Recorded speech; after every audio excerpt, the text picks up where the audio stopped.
Hello friends, I am Pradeep Das and welcome to finance with Deep, যেখানে আমরা finance এবং insurance সম্পর্কে জানব।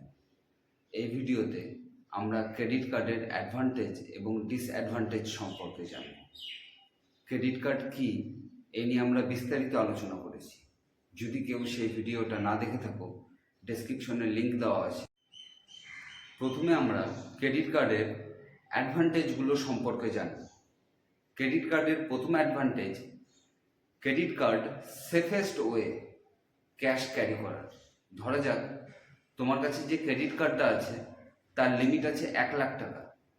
এই 1,00,000 টাকা তোমাকে ক্যাশ কোথাও ক্যারি করতে হচ্ছে না, ক্রেডিট কার্ডটা নিয়ে গেলেই হবে এবং ব্যবহার করলেই সেটা হবে, এবং কেউ সহজে আইডেন্টিফাইও করতে পারবে না যে তোমার কাছে 1,00,000 টাকা ক্যাশ আছে। সেকেন্ড অ্যাডভান্টেজ, ক্রেডিট কার্ড দিয়ে যখনই আমরা কোনো কিছু পারচেস করি বা স্পেন্ড করি, এর সবসময় একটা ট্রানজ্যাকশন হিস্ট্রি থাকে। যদি আমরা কখনো ভুলে যাই যে আমরা এই অ্যামাউন্টটা কোথায় স্পেন্ড করেছি, তো আমরা ট্রানজ্যাকশন হিস্ট্রি থেকে খুব সহজেই সেটাকে আইডেন্টিফাই করতে পারি। থার্ড অ্যাডভান্টেজ, এটি 40 থেকে 50 দিনের জন্য একটা ইন্টারেস্ট ফ্রি লোন দেয় এই ক্রেডিট কার্ড।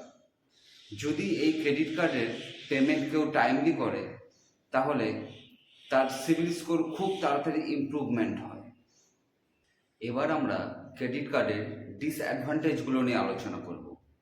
ক্রেডিটের ফার্স্ট ডিসঅ্যাডভান্টেজ হলো, ক্রেডিট কার্ডের পেমেন্ট যদি আমরা ডিলে বা ডিফল্ট করি তাহলে হাইয়েস্ট ইন্টারেস্ট রেট চার্জ হয় এবং এর সাথে অন্যান্য চার্জেসও যুক্ত হয়ে যায়। যদি ইন্টারেস্ট রেটের কথা বলি তাহলে 36 থেকে 40% পার ইয়ার ইন্টারেস্ট রেট চার্জ হয়। তো দেখতেই পাচ্ছ কতটা হাই ইন্টারেস্ট রেট চার্জ হয়। যত ধরনের লোন আছে এই ক্রেডিট কার্ডে হাইয়েস্ট ইন্টারেস্ট রেট চার্জ করে ব্যাংক। সেকেন্ড ডিসঅ্যাডভান্টেজ হলো, ক্রেডিট কার্ডে যদি লেট পেমেন্ট বা ডিফল্ট হয় তাহলে সিবিল খারাপ হয়, আর সিবিল খারাপ হওয়া মানে ফিউচারে ব্যাংক থেকে লোন পেতে বা ক্রেডিট কার্ড পেতে সমস্যা হবে।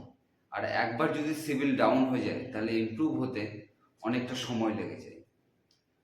থার্ড ডিসঅ্যাডভান্টেজ হলো, ক্রেডিট কার্ডে এটিএম উইথড্রলের অপশানটা থাকে ঠিকই, কিন্তু কেউ যদি এটিএম থেকে ক্যাশ উইথড্রল করে ক্রেডিট কার্ড থেকে তাহলে হাই ইন্টারেস্ট রেট চার্জ করে ব্যাংক।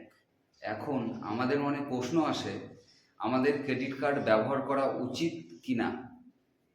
যদি খুব সহজ ভাষায় বলি তো এটা সম্পূর্ণ আমাদের উপর নির্ভর করছে আমরা কিভাবে ক্রেডিট কার্ডটাকে ব্যবহার করছি।